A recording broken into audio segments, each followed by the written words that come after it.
मैसूर के सुल्तान टीपू सुल्तान, जिनको हम जंग और रॉकेट्स के लिए जानते हैं, लेकिन उनके दौर में कुछ ऐसे रिफॉर्म्स भी हुए जो महिलाओं की जिंदगी को सीधे तौर पर बदलते हैं।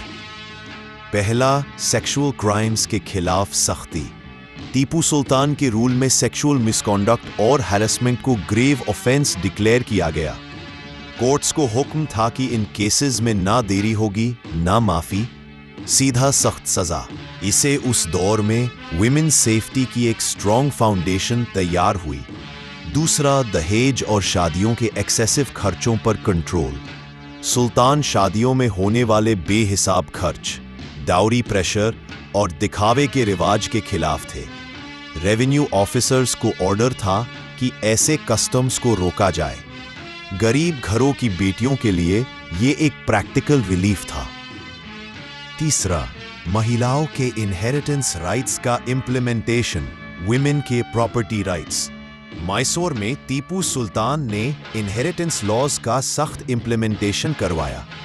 महिलाओं के हिस्से को रोकना, दबाना या जबरदस्ती सरेंडर करवाना जुर्म था। ये उनके फाइनेंशियल राइट्स का रियल प्रोटेक्शन था। चौथा, फीमेल लेबर और आर्टिसंस की प्रोटेक्शन।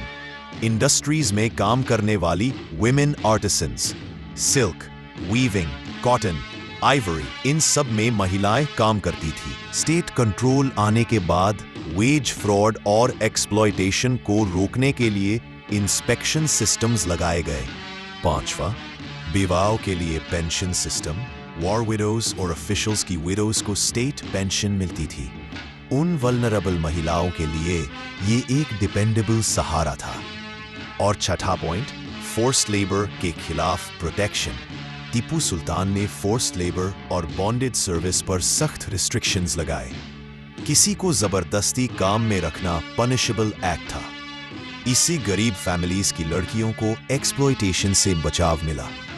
इन रिफॉर्म्स का एक ही मतलब था, इंसाफ सिर्फ ताकतवरों के लिए नहीं, बल्कि उन लोगों के लिए भी जो सबसे ज्यादा वल्नरेबल थे।